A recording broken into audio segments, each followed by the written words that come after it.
মালিক রে, আমি বড় পাপী, আমি বড় গুনাহগার। ও দয়ার আল্লাহ, আমি 10 বছর তোমার গোলামি করি নাই, আমি 20 বছর গোলামি করি নাই। আল্লাহ আজকে মনিরুল ইসলাম শরীয়তপুরি আমার ভাই শোনা গেছে তোমারে বন্ধু বানাইলে ওই জান্নাত পাওয়া যাবে। মালিক রে, তুমি আমারে দাও না মাফ কইরা। যুবক রে, যদি কেউ আল্লাহরে বন্ধু বানাইতে পারে তার কোনো আর চিন্তা নাই, তার চিন্তার কারণ নাই গো বাবা। এ যুবক ভাইরা, দাড়ি পাকা বাবাজিরা, সবাই আমার দিকে একটা নজর তাকান। এই যে দেখেন আমি হাতের ভিতরে আহারে টিস্যু দিয়া কাফনের মতো একটা দৃশ্য বানায় ফেললাম। এমন একটা কাপড় আপনার শরীরে একদিন উঠে যাবে, আমার শরীরও একদিন উঠে যাবে।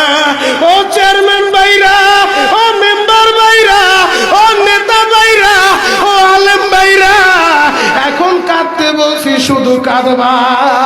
জীবনে কত জায়গায় আমরা গোসল করলাম।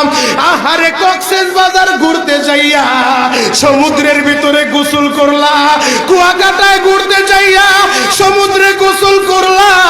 এই যে মাদ্রাসার পুকুরটা ভরাট করছে মসজিদের জন্য, বিশাল বড় ময়দান এখন হয়ে গেছে।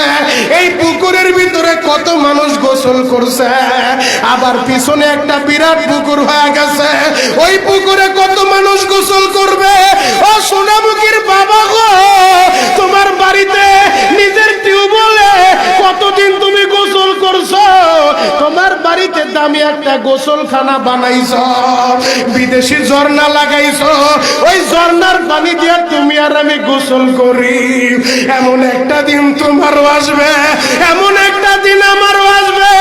আহার ওই ঝর্ণার পানির গোসল আমার হবে না, পুকুরের পানির গোসল হবে না, আমার আপনার একটা গোসল দিবে। কেমন গোসল দিবে জানেননি? বড়ই পাতার হালকা গরম পানি দিয়া আহারে মসজিদের কর্নারে পড়ে থাকা 4 পায়ার খাটিয়াটা বাড়িতে নিয়া পর্দা দিয়া একটা ব্যারিকেড দিয়া বড়ই পাতার গরম পানি দিয়া আপনারে আমার গোসল দিবে গো বাবা। ওই গোসলটা যেদিন দেওয়া হবে, আহারে এরপরে আর দামি কাপড় পরতে দিবে